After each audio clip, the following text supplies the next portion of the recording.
Brick or asphalt? Neighbors are wanting their street to reflect their neighborhood's historic status. But the cost, which could involve your tax dollars, is so much more than Cincinnati budgeted for. 9 on your side's Tom McKee is live in Columbia Tusculum with the next move from neighbors. Tom? Well, Columbia Tusculum, of course, is one of Cincinnati's oldest neighborhoods. It's well known for its painted lady houses. In fact, Morris Place, where I'm standing, is on the National Register of Historic Places. Now, recently, paving bricks on this street were covered over, at least for now, and if residents themselves can come up with $760,000, well, we're going to see new paving bricks installed and the replacement of limestone curbs along this historic street. If you look closely at this picture, it's apparent why Morris Place made Cincinnati's street rehab list. The city budgeted $120,000 for new pavement and concrete curbs to replace deteriorating limestone. However, when the old asphalt was pulled up, the brick found underneath was something the community wanted to keep.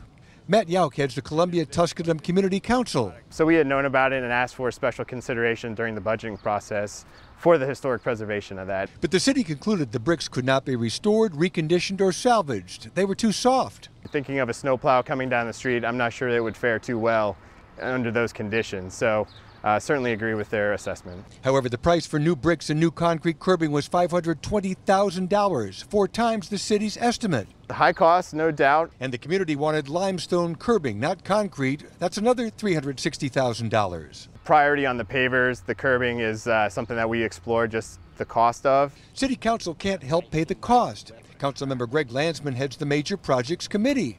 We just don't have the resources we once did to pay for those things, in part because of deals like the SC Stadium deal, where we're putting at least $10 million into the stadium that could be used for neighborhood infrastructure related projects. But Columbia Tusculum is not looking for money, just advice on how to pay for it on their own if 60% of residents agree to a property assessment. We're trying to create that financial plan that essentially gives us the option to pay for it ourselves as residents onto the property taxes. We just don't know how to go about that.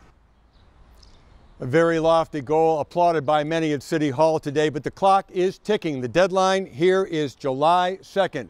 If they can't come up with that money by themselves on this street, well, the extra coating of asphalt goes down and the bricks are going to remain covered for the foreseeable future. Tom McKee, 9 on your side, live in Columbia Tusculum.